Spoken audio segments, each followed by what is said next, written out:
Sanità in Sardegna che non va in vacanza a livello di disagi nemmeno sotto Ferragosto. Consolata Crabu di Isili, lei ha 59 anni, è ricoverata dal 20 luglio scorso dove?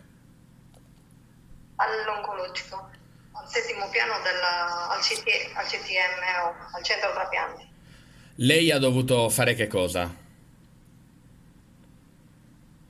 Io ho fatto il trapianto di midollo, quindi mi hanno ricoverato il 20, poi dopo 8 giorni ho fatto il trapianto. Ecco, due Eh, settimane fa che cosa è successo? È successo che ci hanno trasferiti tutti al sesto piano. Il motivo poi ho capito che era che insomma, era scarso il personale del sesto piano, anche quello del settimo non era abbondante, però cioè, ci gestivano molto bene. Hanno preferito chiudere su con le sicurezze che noi avevamo e ci hanno portato qui. Ci A hanno che messo in piano camera siete singola. adesso? Al sesto. È vero che siamo in camera singola, però siamo alternati con i normali pazienti ematologici, E poi c'è dove anche un non, altro problema legato a quello dei contatti con i familiari, ci spieghi meglio? perché qui non è possibile vederli. Mentre su c'era un doppio ambito in cui loro cioè, ci potevano vedere da un vetro e parlavamo da un citofono.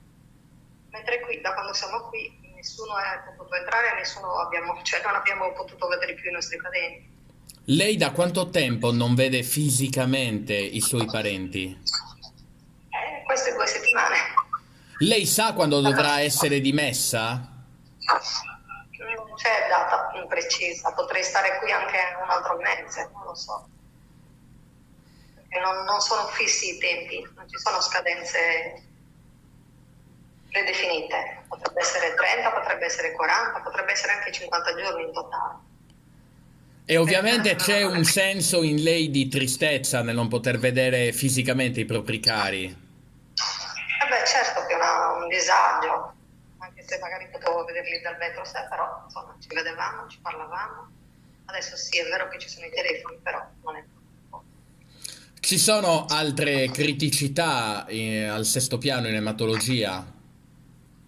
Che problemi ci sono? E certo, sono disagi che hanno avuto anche gli operatori spostandosi, perché insomma loro avevano tutta un'organizzazione particolare che qui hanno dovuto aggiustare, perché cioè, erano diverse proprio le procedure, perché noi abbiamo bisogno di tante precauzioni, perché ogni cosa potrebbe esserci,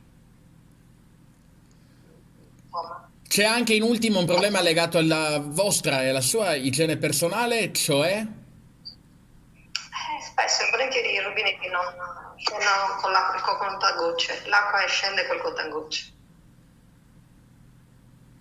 È così. Sì. e poi sulla sanità ci sono anche casi di attese estenuanti negli ospedali. Ilaria Tola, sua nonna Silvana Cara, di 84 anni, è arrivata da 24 ore oramai al Policlinico di Monserrato. Come mai? Perché si è sentita male, aveva un forte mal di testa e l'hanno portata con l'ambulanza di urgenza a Cagliari da Pavilionis. Direttamente da Pavilloni. Se cosa hanno scoperto? Che cosa ha sua nonna? Praticamente aveva un TIA, un inizio di ischemia. Le era capitato anche in passato a sua nonna di stare male? No? Mai, è la prima volta.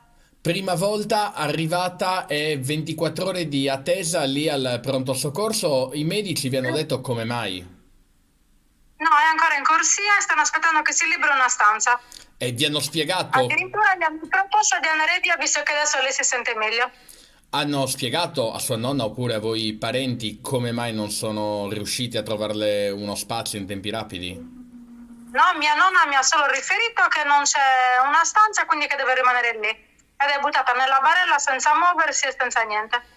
Con C'è, tutta la roba nei piedi del letto, la bottiglietta dell'acqua nei piedi del letto e senza potersi alzare neanche per andare in bagno. e Addirittura gli hanno messo un panno, eppure lei è autosufficiente. vi hanno comunque comunicato che c'era una carenza di posti disponibili anche? No, non ho comunicato a nessuno perché quasi quasi neanche si facevano sentire.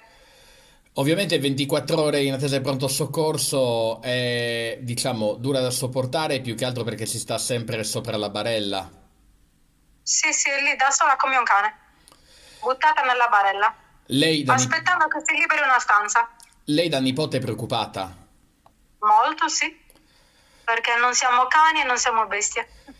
Che cosa non sta andando dal suo punto di vista nella sanità sarda? Perché il suo non è l'unico caso. Danno tutta la colpa al Covid, ma ormai il Covid non ce n'è come non ce n'è mai stato.